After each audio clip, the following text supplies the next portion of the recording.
Reflet d'Afrique Télévision, le Flash Info, The Breaking News.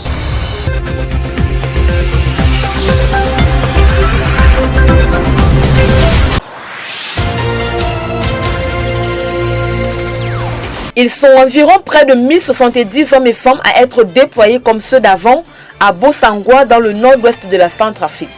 Ces hommes représentent le 8e contingent camerounais de la mission multidimensionnelle intégrée des Nations Unies pour la stabilisation en République centrafricaine avec pour mission de protéger et de veiller sur les civils. Il faut noter que le 14 septembre dernier, le colonel Vincent Pewi, qui a été mis à la tête de ce 8e contingent, a reçu solennellement au centre d'entraînement et d'aguerrissement en zone forestière de Mochoboum, situé dans la région de l'Est, le drapeau du Cameroun.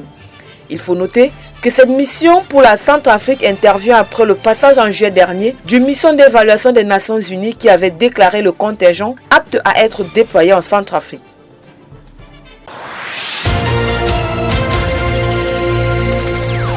Le 13 septembre dernier, le président de la République du Cameroun, Paul Biya, a reçu en audience le ministre équato-guinéen des Mines et des Hydrocarbures, Gabriel Mbaga Obiang-Lima.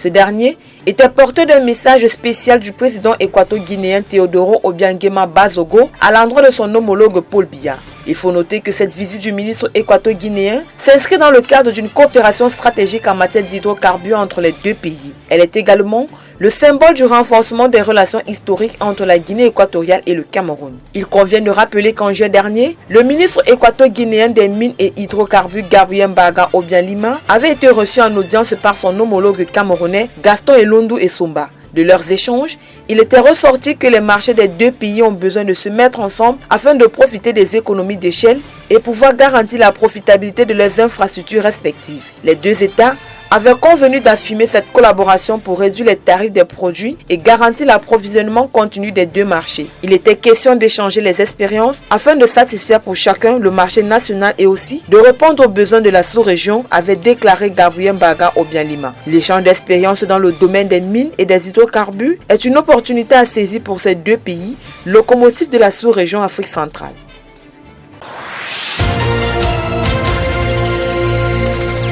Au cours d'une sortie faite mardi dernier par le ministre ivoirien de la promotion de la bonne gouvernance Zoro Ipifan, il a été annoncé que la Côte d'Ivoire a lancé des opérations coup de poing contre la corruption dans les services publics. Plusieurs secteurs du service public ont été visés par des opérations afin de recueillir des preuves de corruption. Et les services de police et de gendarmerie sont particulièrement dans le collimateur, notamment pour les pots de vin prélevés aux vendeurs de produits vivriers sur les routes de la Côte d'Ivoire. Au cours de sa sortie, le ministre a été clair: attention à la fraude, attention aux raquettes, l'État vous voit. Telles ont été les déclarations de ce dernier. Il faut souligner que selon l'indice de perception de la corruption de Transparency International, la Côte d'Ivoire a amélioré sa performance depuis 2013 et se classe au 104e rang sur 180 pays. C'est pour sortir définitivement de ce classement que la Côte d'Ivoire a misé sur cette opération. Car, faut-il le souligner, ces pratiques ont un effet certain sur la hausse des prix des produits de consommation.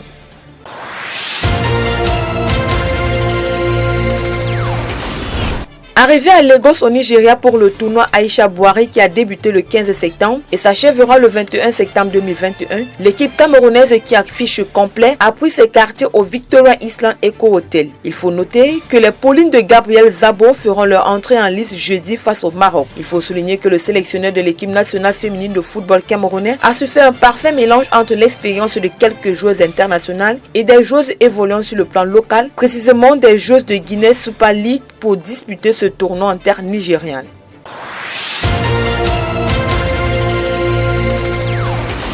La Confédération africaine de football a confirmé le 13 septembre dernier des noms des 8 clubs qui disputeront la première Champions League féminine de l'histoire prévue en novembre 2021. Lancé par l'ancien directoire de la CAF, les éliminatoires avaient été organisés dans chacune des unions zonales du football continental. Et les 8 clubs qualifiés pour la première Champions League féminine d'Afrique, prévue en Égypte, sont Mamelodi Sundowns de l'Afrique du Sud, Waggi Delga FC de l'Égypte, Malabo King de la Guinée équatoriale, Asakas Ladi du Ghana, Viha Queens du Kenya, AS Mandé du Mali, AS FAR du Maroc et River Angels du Nigeria.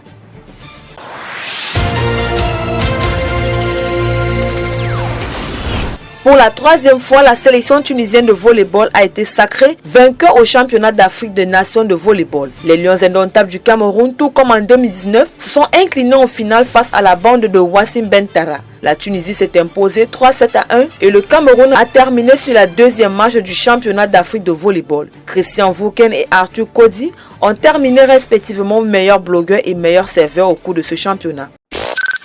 Reflet d'Afrique Télévision, le Flash Info, The Breaking News.